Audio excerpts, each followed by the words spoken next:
Hello, and welcome to the Compassionate Curiosity podcast, where we explore the messy, beautiful, challenging project of being human. And here we invite compassionate curiosity into every conversation, not to judge or fix, but to explore with openness and intention. Together, we dive into body image, food and movement patterns and behaviors, and the stories we tell ourselves about worth, acceptance, and identity. And we share tips, tools, and reflections from lived experience to support and inspire your journey forward, guided by curiosity and grounded in compassion. I'm your host, Rachel from Tranquilo Pal Wellness, and I'm a family nurse practitioner, women's wellness coach, yoga teacher, and meditation and mindfulness teacher. And I specialize in supporting and helping women and teens to reduce body insecurity and dissatisfaction, address and manage body image struggles, and to go from self-criticism to feeling comfortable, confident, and empowered in their skin. And I do this through my one-on-one combined coaching and yin yoga programs, as well as through workshops. So today, I want to talk about body image and what a challenging body image moment or day or week may look like, and what to do when we experience those moments. To not be crippled by them, but to be empowered by them and bring curiosity to them. So, as usual, I would love to invite you to join me in a moment of just grounding ourselves, creating a space for yourself, regardless of what you're coming from. Perhaps it was a difficult conversation. Perhaps it was some stress-provoking event, to ground yourself, connect yourself again to your true self, your true space, true being. And so I would invite you, if you're able to find a comfortable seat and gently close your eyes. And we'll start by taking a deep breath in through your nose and a long breath out through your nose.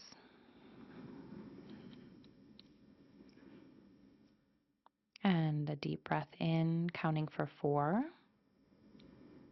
holding for 4, and exhaling for 4. And go ahead at your own pace and do a couple more rounds of that, inhaling for 4, holding for 4, and exhaling for 4. Just noticing and following your breath in and out from the moment the inhalation begins to the final moment of your exhalation. Noticing the cooler air as you breathe in through your nose and the slightly warmer air as you breathe out through your nose. Noticing your chest rise and fall. And perhaps your mind has wandered. That is totally normal. Just notice that. Notice the thought. And let it pass away as it always does. And just come back to the breath. And if you're driving right now, I invite you to bring awareness to the sensations of your hands against the wheel or your foot against the pedal or the sounds you hear.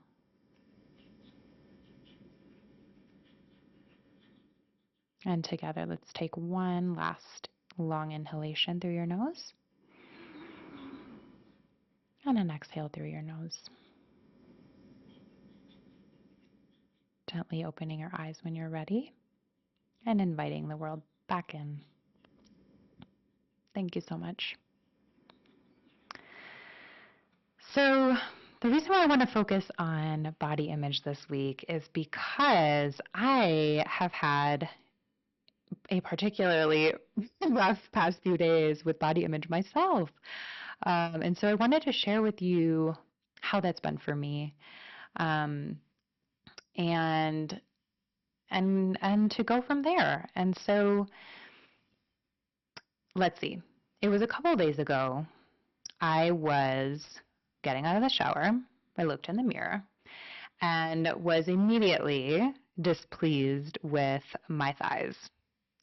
And I noticed that immediate reaction in me, that self talk that came in that was literally like, ew, that's gross, which provoked some feelings of shame and guilt and sadness that I noticed in my body immediately. And this tends to come in and out of my life. It was much more frequent some time ago, but now that I have some lovely tools in place, I would say it's less frequent and has a shorter half life. So I'm very grateful for that. But that's all to say that we are constantly um, bombarded with messages about our bodies and how they should look and what they should be doing, what is okay and what's not, what is beautiful and what's not. And these messages get lodged in our subconscious mind.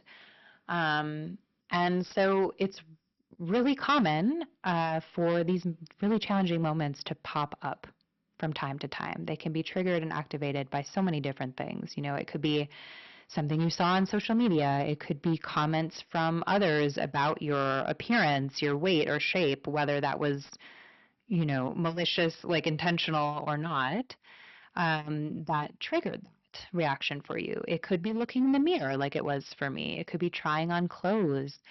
It could be health and fitness environments, like being at the gym or going to a medical visit, where weight is talked about and um, often not in a body positive manner. Um, and so there's so many different things that could trigger or activate a challenging body image moment. So I just want to acknowledge that. And so really what it's about is recognizing these moments, the thoughts that we have around them, the emotions that they produce, challenging them, unlearning them, and rewriting them, which is a constant, ongoing, long-term process, because we are humans and we are living in this world and we are going to constantly be confronted with messages about our bodies. Um, and so I just want to invite compassion and kindness into this process, because I know, right, that especially when we're starting to build our awareness around it, we can seem almost hyper focused around it, and so that can create feelings of frustration, or overwhelm. And so just to bring a little love and kindness to that, because this is an ongoing healing journey, an ongoing process of challenging and questioning, with compassion and curiosity to our reactions and these challenging moments as a whole. And so I want to tell you so going back to that moment that I experienced, I'm going to walk you through what I did, kind of how that played out, how it went from, or I should say, how I was able to prevent it from being something crippling to ultimately becoming something empowering, as uncomfortable and challenging as it was and as it is and will probably continue to be. So as I'd mentioned, I immediately became aware of that disempowering self-talk that went on, and which provoked that sense of shame and sadness in my body. So I was aware of what I was experiencing and brought my awareness to it. So when I did that, what I followed it with was a grounding, a conscious breath. So that literally looked like me closing my eyes and taking a conscious breath in and out, which is very similar to what we were just doing. A conscious breath is simply following the inhale and the exhale as you go step by step, moment to moment. So noticing those sensations, noticing your chest rising and falling. And so then I let myself feel what I was feeling. So a little bit on feelings and emotions. So essentially what's going on with this is when we have a certain thought, this produces a neurochemical response in the body. So certain chemicals and hormones are released as a result of a thought. And what we experience um, as a result of that neurochemical change in our body is a feeling, is an emotion. So shame, sadness, guilt. And so feelings are essentially your body taking on the energy of a thought. And so they're alerting us to things in life that need our attention and deserve our attention. And so, that allows us to change the question from, what's wrong with me to what do I need right now? What is coming up for me? And so what did letting myself feel look like exactly? This was me closing my eyes and shifting my awareness to what I felt in my body. So I had mentioned that I felt shame and sadness and frustration in my body, which for me, that's going to look different and feel different for everyone else. But for me, it was a tension in my chest and my face and an overall like contraction and tension in my body. That's how I experience and am able to label, shame and sadness in my body. And so allowing myself to feel this helps in general when we allow ourselves to feel. This helps the feeling dissipate and actually release from your body. As challenging as that can be. So when we are able to recognize and allow for, instead of, going for something to distract us or avoid the discomfort, is just letting that be and naming it, naming the physical sensation in the body, allows it to dissipate quicker and release. So then what I did was I went to my go-to affirmations. So an affirmation, positive affirmation, is an empowering statement that uplifts you. And when I have these challenging body image moments, I have my go-to statements. So, for example, I said, my happiness and worth are not determined by my body size, shape, or weight. I literally said this out loud into the mirror. Some other ones that may resonate with you could be, I'm feeling discomfort, but I'm still worthy. Or I don't love how I feel right now, but I can still respect my body and take care of myself. Or accepting my body is a revolutionary act. Or perhaps I don't need to feel attractive in my own skin all the time to enjoy my life and relationships. So maybe one of those resonated with you. And the point is to find one that seems accessible to you right now. If it feels too far-fetched, you're not going to believe it. And so that's not going to help produce the emotional response that we're looking for as a result of that. This should be something empowering, accessible. And so overall, when I say these to me, I notice a shift, and that helped me shift from judgment to compassion, and is always a reminder to me that I am not my thoughts. I'm not my body. I'm not my feelings. I'm experiencing all of this, yes, but I am not those things. And so creating that separation allows for the space for you to be in the power position to then decide how you're going to respond as a result of experiencing these things. And then I journaled. I journaled out what I went through in that moment. I wrote out the thoughts. I wrote out what I was feeling. And I cried, as I usually do, pretty much with any emotional response. That is a very common form of release of energy for me. And then I went about my day.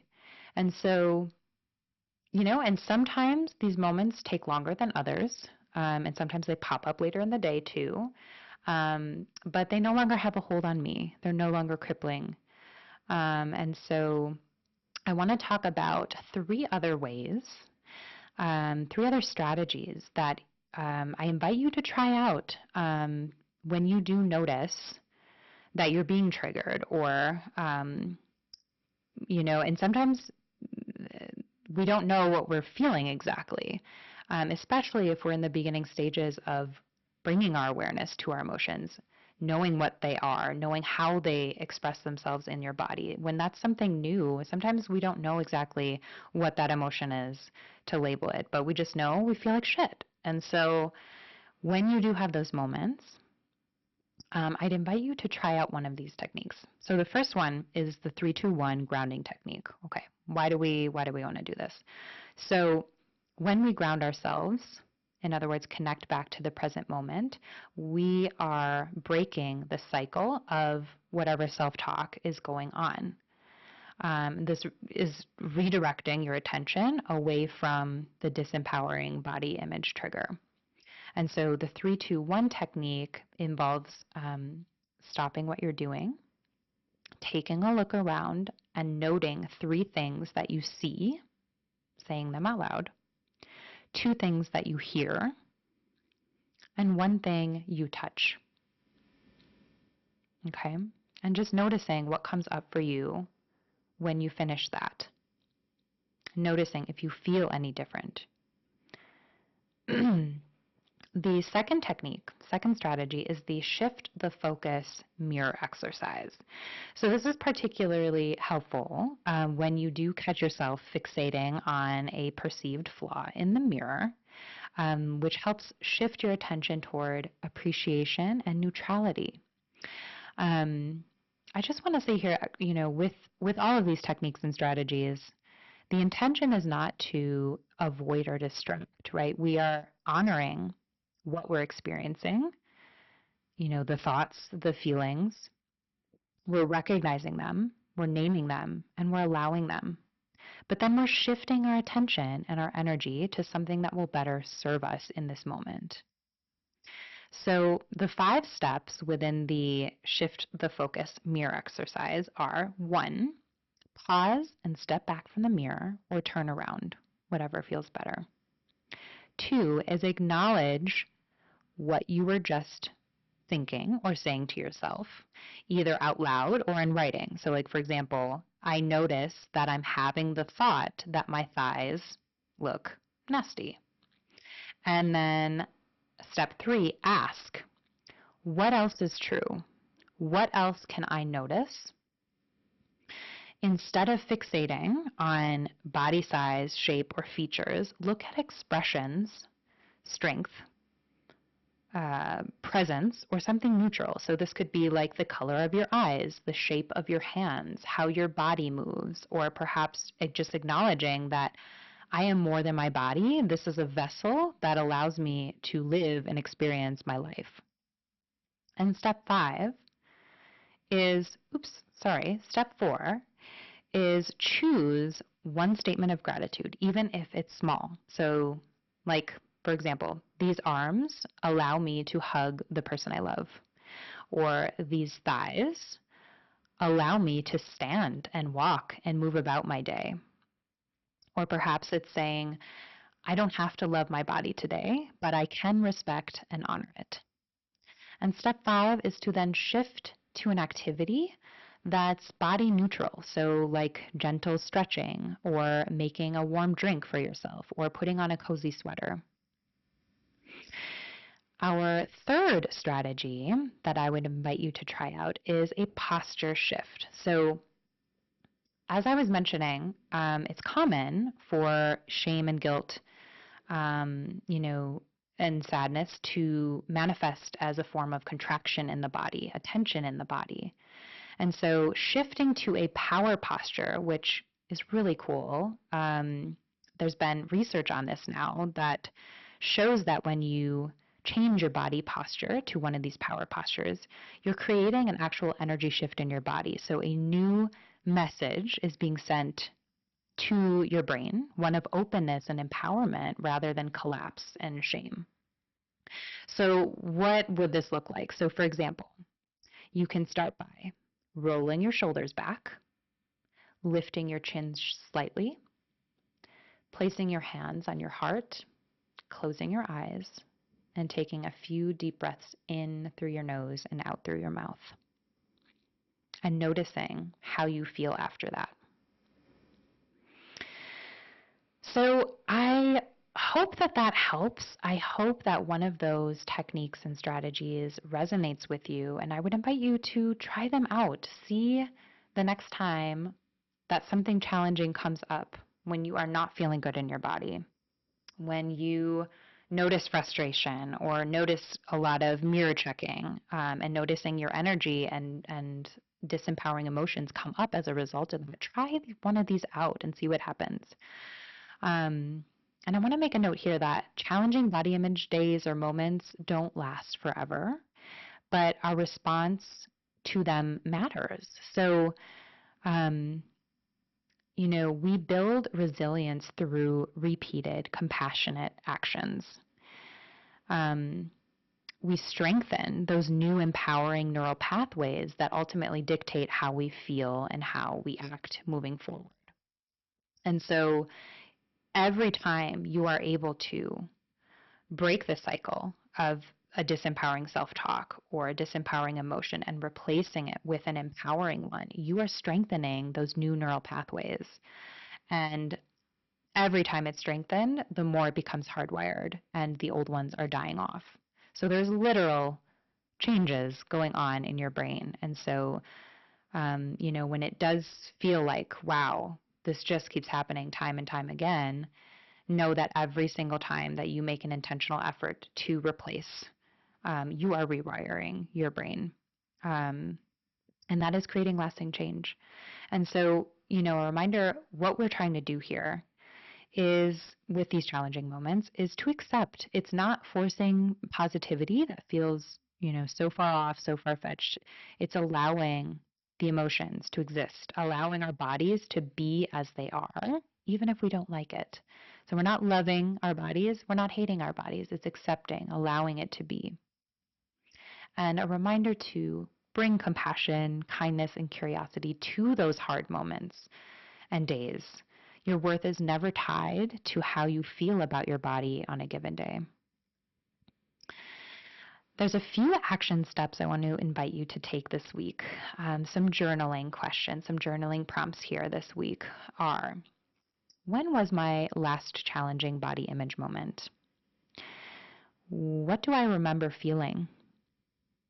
Where did I sense that in my body? What did I do as a result of what I felt in that moment? And how can I offer myself compassion the next time I feel something similar?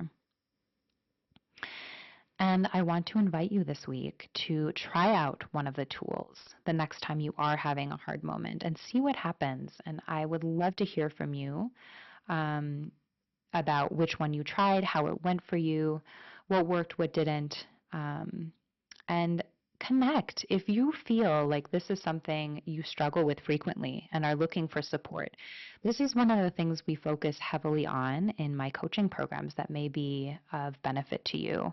So please feel free to reach out either here or email, which I'll link below.